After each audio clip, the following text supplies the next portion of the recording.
కేవలం 7,999 up to 10 kgs వరకు బరువు తగ్గి అధిక బరువు నుంచి వచ్చే ప్రధాన సమస్యలను దూరం చేసుకోండి.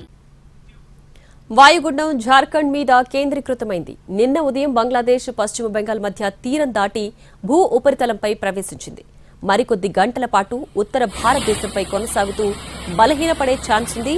ఈ రోజు ఉత్తరాంధ్ర, దక్షిణ కోస్తా జిల్లాల్లో పలుచోట్ల భారీ వర్షాలు పడే అవకాశం ఉందని ఐఎండీ ప్రకటించింది. ఈ మేరకు ఎల్లో వార్నింగ్ జారీ చేసింది. గంటకు 50 కిలోమీటర్ల గరిష్ట వేగంతో గాలులు వీస్తున్నాయి. ఇక పోర్టుల్లో 3వ నంబర్ ప్రమాద హెచ్చరికలు కొనసాగుతున్నాయి. వచ్చే వారం బంగాళాఖాతంలో మరో అల్పపీడనం ఏర్పడే అవకాశాలున్నాయి.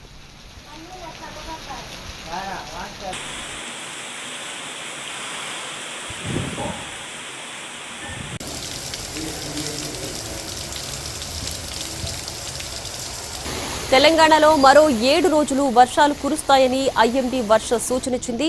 రాష్ట్రమంతటా విస్తారంగా వానలు పడుతున్నాయి. హైదరాబాద్లోనూ వర్షం కురుస్తూనే ఉంది.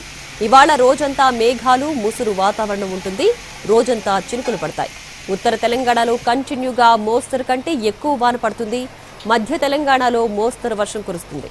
దక్షిణ తెలంగాణలో కొంత తక్కువగానే వాన పడుతుంది. జల్లులు కురిసే ఛాన్స్ ఉంది.